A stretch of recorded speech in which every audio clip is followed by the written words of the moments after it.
iyi umva irakomeye, ifite umubiri mwiza, mbese nitwibanire. Yaba nayo muri kuyibona,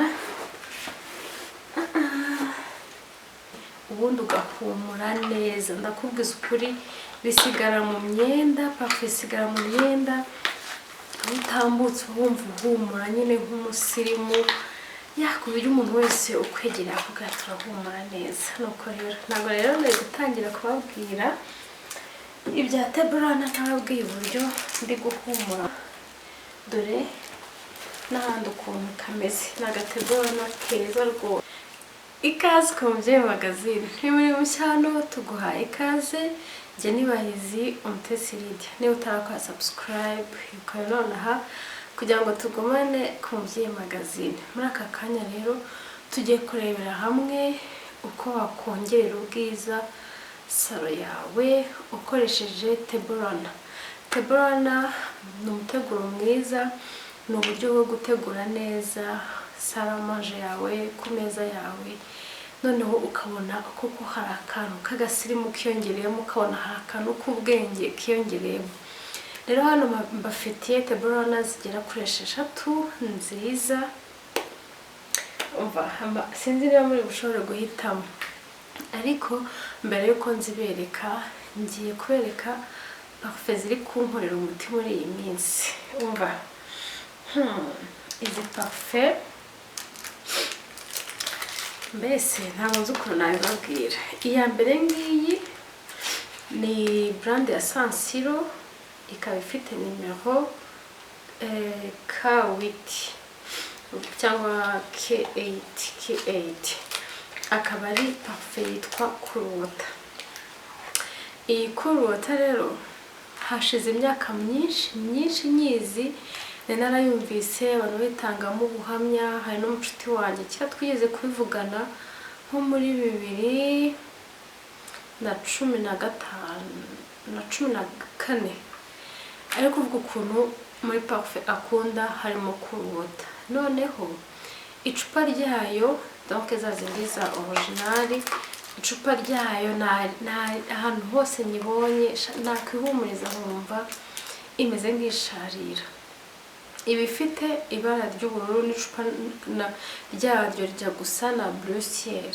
Noneho nkayihumuriza nkumva rwose irasharira, nkumva ntago ari parufe, mbese ntago iri muri parufe zanjye. Noneho muri uyu mwaka nza kwibona ahantu, ndagenda nyine ku masampo nditera kugira ngo numve ukuntu ihumura. Ukiyitera rwose uba wumva ameze nk'isharira itaryoshye, ariko uko amasaha agenda akura, narasaze ndavuga nti kubera iki natinze gukoresha iyi parufe. Nuko kuruwata rero ndagenda ndayishaka muri brand ya Salon, kuko bo nzi ko ihendutse. Umva, irahumura neza amasaha 24 kuri 24, ndetse no mu myenda igasigaramo. Noneho rero nyuma yaho maze kumva ukuntu ari keza cyane, ndavuga se ni ubuhe buryo bundi nakoresha kugira ngo nkarondereze, hanyuma nanone nongere umuhumuro, nongere uburyohe bwo guhumura.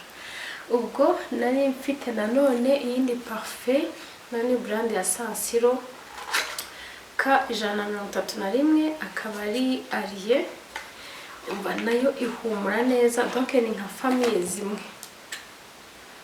Noneho rero muri iyi minsi ndi kuzivanga. Umva, buri muntu wese arambwira ngo urahumura neza, biteye iki? Mbese ntabwo nabyihererana. Rero reka mbibabwire. Ubwo rero ushaka guhumura neza kurushaho, ushobora kuzikoresha zonyine, yaba ari ariye cyangwa se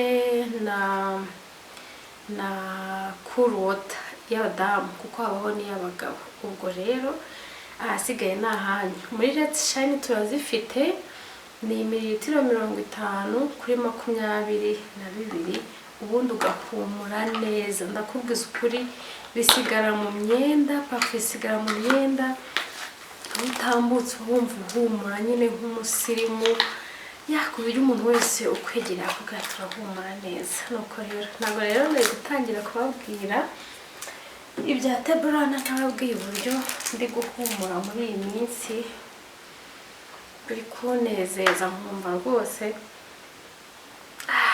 ibyishimo biruzuye. Twihuse rero kambereke za teburana zatuzinduye. Hano dufite teburana nini nziza nkuko muyibona, ni kinini cyane, ifite umubiri mwiza. Hariya ni ibyindurize narimberetse, hanyuma dore n'ahandi ukuntu kameze. Ni agateburana keza rwose, umva wategura mu nzu yawe bitewe n'amabara ukunda, bitewe na dekorasiyo inzu yawe ifite. Tuhagiye ku yindi teburana ya kabiri. Ni iyi teburana nanone ifitemo amabara y'icyatsi, umuhondo. Murabona ko nayo ni teburana nziza rwose y'insirimu, sibyo? Hanyuma rero iyo uri gutegura teburana wibuka gushyiraho utubuji cyangwa se ugashyiraho ivaze y'indabo, ukongera ubwiza inzu yawe cyangwa se salo yawe. Twagiye ku yindi teburana ngiye kubereka nayo. Ngiyi amabara murayabona. Hano inyuma ni akaveruru kameze neza. Urabona ukuntu iyi teburana nayo ari nziza. Twagiye ku yindi teburana ya kane. Nayo ngiyi nayo ifite akabara keza n'utudizayini twiza, hanyuma ikagira nanone akabara ka veruru nayo. Ariko rero mbibutsa abatarakora subscribe kuri YouTube channel yacu muyikore. Hanyuma dufite na TikTok, na page ya TikTok ya Let's Shine, mwagenda mugasangaho utuntu twinshi cyane. Mugende mukore ese nawe ni subscribe cyangwa mu following. Nuko twagiye. Hari iyindi teburana nanone, urabona nayo ifite amabara meza, nayo ifite utubara twiza dusobanutse tw'udusirimu. Ahangaha inyuma ni agasate gakomeye, urabona ukuntu kanyerera. Hanyuma tugiye kuri teburana ya nyuma. Iyi umva irakomeye, ifite umubiri mwiza, mbese nitwibanire. Yaba nayo muri kuyibona. Murabona ko nayo ari nziza, nayo ni agasirimu. Ubwo rero ahantu mwazisanga izi teburana amaze kubereka ni muri Let's Shine.